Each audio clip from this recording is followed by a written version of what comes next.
What's going on, guys? This is the Red Rogue, and today we'll be looking at some changes the Covenant system received about a little over a week ago, and I've been meaning to do a little update and discussion on it. So let's dig in and go over the new Conduit recharge swaps and reduced number of potency conduits on the Soulbind trees, and how I think they'll impact this new system coming with Shadowlands.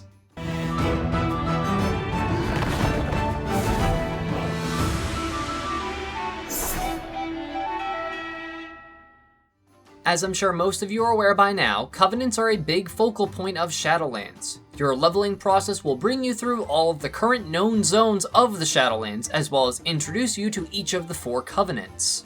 Upon reaching max level, you'll have a choice to make, as you will need to decide whether you're going to be a Kyrian, a Necrolord, a Night Fae, or a Venthyr to unlock all of the new systems such as Conduits, Soulbinds, and a plethora of other things. Today, we'll be mainly focusing on the Conduits and Soulbinding process, though I'll be going over each of the Covenants in depth once we're in a bit closer range to the release of Shadowlands. Before I get too distracted with these topics, as they are pretty big and a lot to go over, I have 2 more brand new members of the Super Shiba Squad tier of my Patreon to introduce and thank today. I briefly spoke with both of you yesterday, though I didn't hear back on the exact pronunciation of one of your names, so I hope I don't make a fool of myself. Anyways, hello, welcome, and thank you to Mosi and Albedo. The support lately has truly been inspiring to see, so thank you both so much for helping contribute to the Shiba Shenanigans, and I'll do my best to keep up the quality of the videos for you all. So let's get into Soulbinding. Soulbinding is basically kinda like unique talent trees, and each Covenant will give you access to 3 of them as you progress through their Covenant campaigns.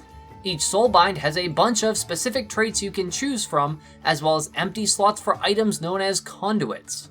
Conduits are specific to your class and spec of character, and there are various types of them. They are Potency, which are your throughput increasers, Finesse, which are utility benefits, and Endurance, which are defensive and healing perks. Each Soulbind tree has various paths and patterns to where the abilities are laid out, but there has been a couple of big changes recently. For quite a while on the beta, each Soulbind tree had access to a path that would let you get 3 potency conduit slots. In most cases, this would be, of course, the most ideal DPS route to go, since potency conduits all directly improve your damage output. There were edge cases with some Soulbind trees that had exceptionally strong perks that made you miss out on a potency conduit slot, but most of these have been tuned down already. Time will tell exactly what is the most quote-unquote optimal path. However, the number of potency conduit slots has dropped from 3 down to 2 on literally every Soulbind tree in the game. The reason I feel this was done is from a couple of viewpoints, mainly player agency and power level balancing. In terms of player agency, this means you'll have more access to utilitarian conduits instead of feeling obligated into 3 of your 4 conduit slots having to be DPS oriented. Quite a few of the finesse and endurance conduits are actually pretty useful sounding, such as the self-heal effect from Recuperator, which is kept up just by having Slice and Dice active, or the increased range of Grappling Hook or Shadow Dance via the Quick Decisions finesse conduit.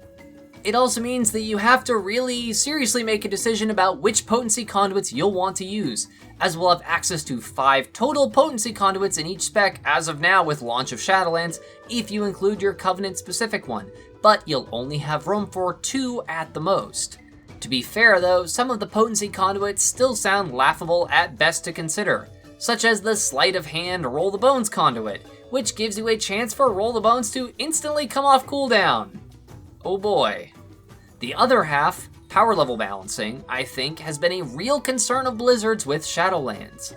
After the very abrupt, panic level nerf a lot of legendaries went through, on top of reducing the number of potency conduits, I think Blizzard is being very cautious of increasing the strength of players too early in the expansion, which could result in either another squish right after our huge level and stat squish, or a really big loss of borrowed powers once Shadowlands is over.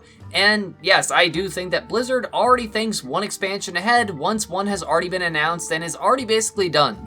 The stat squishes have happened very regularly since Mists of Pandaria, and a level squish is even bigger than all of that, especially after all the bogus, Burning Crusade gems people were farming for a bit due to scaling, cause whatever, and old set bonuses still working for some reason.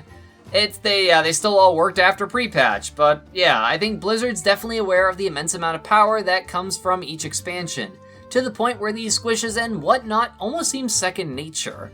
I don't know if there would be a more optimal way to deal with that, but I feel it's definitely become the figurative and literal elephant in the room at this point.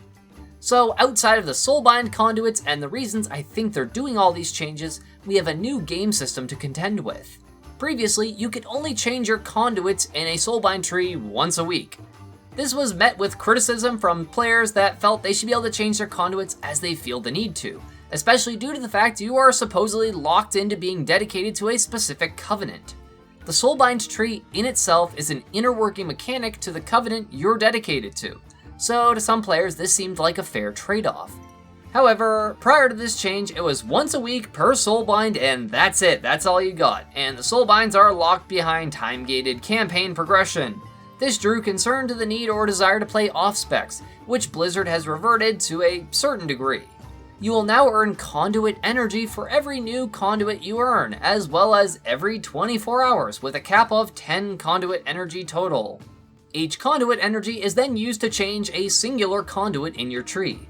Due to the change from 3 potency conduits down to 2 on every Soulbind tree, this means when you change conduits, you'll probably just change the potency ones, since your endurance and finesse ones should carry through your entire class, at least for rogues. So you'll be able to change them every couple days, I guess. This is already a pretty new and somewhat complicated system as is, and this just adds to the confusion, so I really don't think this is the right solution, but it is a step in the right direction to letting people swap things around. On the flip side, this will become less of an issue as we unlock more Soulbind trees and higher ranking conduits of the quote-unquote best one possible, though I still feel this will be annoying for people who play classes with multiple roles. Even as a rogue, there is generally one specific Soulbind that is far better than the others for your 3 specs, meaning you'll be intentionally losing out on performance for your alt specs just because you don't have enough Conduit Energy. I'm really not a big fan of this, though I'm sure and understand why there might be players who think this is a good decision. It does add weight to your choice. However, to me, that weight comes down to the weight of intentional annoyance by the game's design, so I'm kind of really opposed to this concept. I don't mind having to select a covenant or having to do a quest chain to return back to good favor if I were to switch to a different covenant. However, I 100% entirely think that cosmetic choices should have been the only thing that covenants were for, and conduits and soulbinds and other damage and utility-oriented systems should have been tied 100% just to Oribos, the main capital hub of the expansion. This would have let players choose what aesthetic and personal preference they had, without the feeling that they need to pick the best option or whatever, which I know there are people that won't pick a certain covenant exclusively because it's better. But I also know there are people that will entirely do that, and that detracts from the story and gameplay for them. As I really don't think you should have to sacrifice your personal choice or flavor fantasy or whatever just to do more damage. That seems really backwards in logic. Sorry if this turned into a little bit more opinionated than normal, though it has been a topic and game system that has been bugging me for about a week or so, and I haven't had time to talk about it with all of you. I do hope, though, that this video was entertaining and informative to you. If so, then any comments, likes, or new subscribers are always fantastically appreciated. If you're new around in my little corner of the YouTube algorithm, then I'd like to welcome you to come check out the rest of the channel. I do new uploads every weekday on a variety of content, ranging from internal system videos like this one, to add-ons, weak auras, guides, and plenty of rogue-specific stuff. As always, a huge thank you to my regular viewers, commenters, subscribers, and especially my patrons, for helping make these Shiba Shenanigans possible. Thank you all so much for watching. This is the Red Rogue, and I'll see you guys around.